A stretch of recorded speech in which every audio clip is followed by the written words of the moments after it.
আমরা গুঞ্জন শুনেছি ইউনূস সরকার পদত্যাগ করবেন। আমি ইউনূস সরকারকে বলবো, ওই চেয়ারে আপনি নিজ ইচ্ছা করে বসেন নাই, ওখানে জনগণ আপনার বসিয়েছে। ওখান থেকে পদত্যাগ করার এখতিয়ার আপনার নিজের নাই। ওখানে যারা বসিয়েছে তাদের অনুমতি ব্যতীত, তাদের আশা এবং আকাঙ্ক্ষার প্রতিফলন ঘটানো ব্যতীত আপনি ইচ্ছা করলে সেখান থেকে চলে যাবেন, এটা আপনার শান এবং মানের সাথে সামঞ্জস্য হয় না। এটা আপনার শান এবং মানের খেলাফ।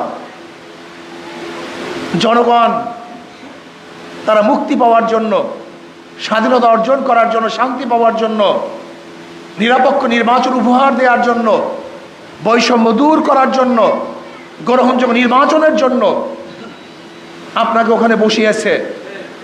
মানুষ সংস্কার চায়, সংস্কার করাবার জন্য আপনাকে বসিয়েছে। আপনি ইচ্ছা করলে পদত্যাগ করবেন, ইচ্ছা করলে ছেড়ে যাবেন, ইচ্ছা করলে গদি ত্যাগ করবেন। আমরা জানি আপনি চান না, কিন্তু এখানে চাওয়া এবং না চাওয়ার আপনার ব্যক্তিগত বিষয় নয়। আপনার ওখানে থাকা এবং না থাকা করে বাংলাদেশের জনগণের বিষয়, দেশের বিষয়।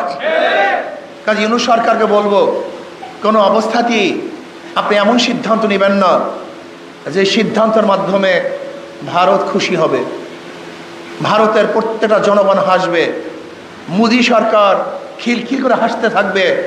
এরকম সিদ্ধান্ত আপনি নেবেন না, বরং আপনি এরকম সিদ্ধান্ত নেন যার মাধ্যমে বাংলাদেশের মানুষ স্বাধীন হবে, স্বাধীনতা ভোগ করবে।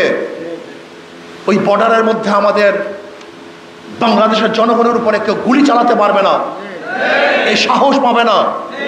অন্যায়ভাবে বাংলাদেশের জমি দখল করার সাহস কেউ করবে না। আমরা দেখেছি ইদানিং আমাদের বিজেপিরাও সচেতন হয়েছে, তাদের সাহস বৃদ্ধি পেয়েছে। সেই দৃশ্য আজও আমরা দেখছি। আমাদের বিজেপির পায়ে ধরে যারা মাপ চাচ্ছে, আমরা চাই এরকম স্বাধীন এক রাষ্ট্র, আমরা সেই জনগণ হতে চাই, পরাধীন জনগণ হতে আমরা চাই না।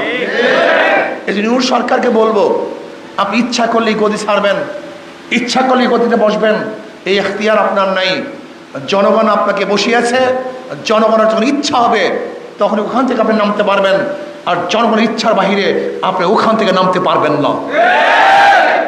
ইসলামী আন্দোলন বাংলাদেশ কি চায়? মানুষকে মুক্তি দিতে চায়, শান্তি দিতে চায়, বৈষম্য দূর করতে চায়।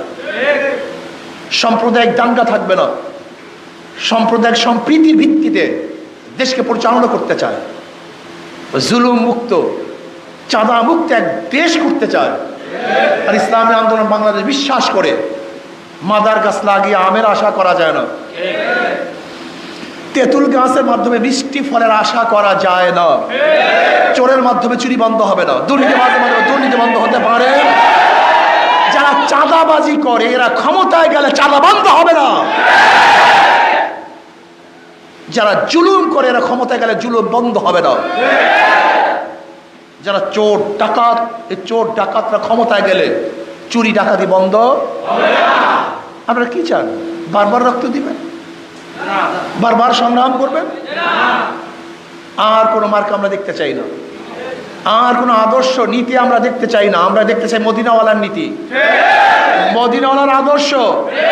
আব্রাহাম লিঙ্কন, কার্ল মার্কস, মাওসুদুরকে নেতা মানতে চাই না, মদিনাওয়ালাকে নেতা মানতে চাই, অন্য কাউকে নেতা মানতে চাই না। জনাবে মুহাম্মদ রাসূলুল্লাহ সাল্লাল্লাহু আলাইহি আমাদের নেতা, তার আদর্শ অনুযায়ী দেশকে করতে চাই। আর আমি বিশ্বাস করি জনাবে মুহাম্মদ রাসূলুল্লাহ সাল্লাল্লাহু আলাইহি ওয়াসাল্লাম আদর্শকে বাস্তবায়ন করতে পারি, তাহলে প্রত্যেকটা মানুষ শান্তি পাবে, মুক্তি পাবে। আমার মা বোনেরা ন্যায্য অধিকার ভোগ করতে পারবে। শ্রমিক, ঋষি, কামার, মজদুর, জেলে, তাঁতি সবার মর্যাদা বৃদ্ধি পাবে। এবং অধিকারের জন্য শ্রমিকদের কারা রাস্তা নামতে হবে না, বরং সরকার তাদের অধিকার তার দায়িত্বে প্রতিষ্ঠিত করবে।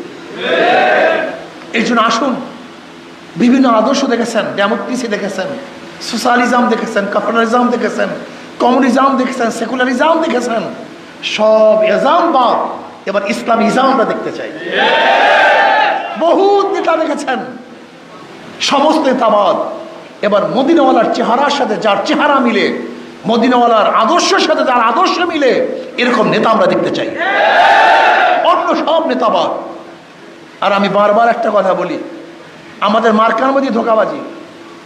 যেমন আমরা যারা নৌকা নিয়ে নির্বাচন করি, নৌকা কারা চালায়? গরিবরা, মনে করে গরিবের প্রতীক। কিন্তু যারা নৌকা নিয়ে নির্বাচন করে তারা নৌকা চালাতে পারে না। ধান কাটা, ধানের শীষ গরিবদের প্রতীক, কিন্তু যারা ধান নিয়ে নির্বাচন করে তারা ধান কাটতে। নাঙ্গল গরিবরা চালায়, নাঙ্গল কে বহন করে? গরিবরা, গরিবদের প্রতীক। কিন্তু যে নির্বাচন করে সে নাঙ্গল চালাতে পারে না। কুঠার গরিবদের প্রতীক, কাঠ কাটে কারা? গরিবরা। কিন্তু যারা কুঠার নিয়ে নির্বাচন করে তারা নিজেরা কাঠ কাটতে পারে না। গরুর গাড়ি গরিবদের প্রতীক, গরুর গাড়ি কারা চালায়? গরিবরা। কিন্তু যে গরুর গাড়ির প্রতীক নিয়ে নির্বাচন করে সে নিজে গরুর গাড়ি চালাতে। বুঝাতে পারছি? সবাই প্রতীক নিছে গরিবদের, কিন্তু কেউ কিন্তু গরিব না। প্রত্যেকে প্রতীক নিছে গরিবদের, কিন্তু কেউ সেই গরিবের প্রতীক নিচে চালাতে পারে না। তার মানে তাদের প্রতীকের সাথে ধোঁকাবাজি আছে। কিন্তু ইসলামী আন্দোলনের প্রতীক হলো হাত পাখা। এটি এমন এক প্রতীক যে নির্বাচন করে সেও চালাতে পারে, যারা করে তারাও চালাতে পারে। এটা পুরুষরাও চালাতে পারে, মেয়েরাও চালাতে পারে। সব মার্কা ফেল করে, কিন্তু হাত পাখা ফেল করে না। হাত পাখা শান্তির প্রতীক। কেউ কোনো মার্কা নিয়ে ঘুমায় না, বিছানে রাখে না। নাঙ্গল নিয়ে কেউ ঘুমায় না, ধানের শেষ দিয়ে কেউ ঘুমায় না, নৌকা নিয়ে কেউ ঘুমায় না। হাত পাখা এমন এক প্রতীক, সেটা বুকের মধ্যে, কলিজার মধ্যে নিয়ে এসে ঘুমায়।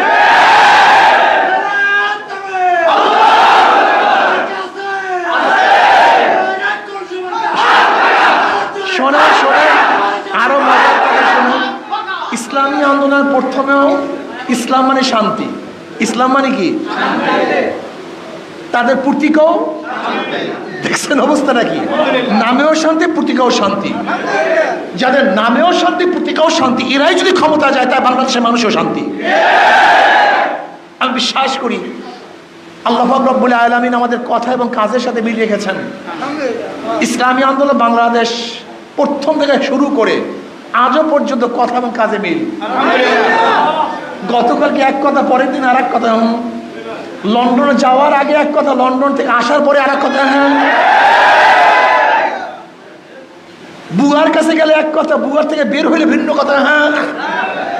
ইসলামী আন্দোলন বাংলাদেশ রুমেও যা বলে, মাঠেও তাই বলে, গোপনেও যা বলে, প্রকাশ্যে একই কথা বলে।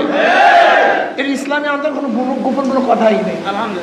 ইসলামী আন্দোলনের গোপন কোনো কথা নেই। আমাদের কথা সব প্রকাশ।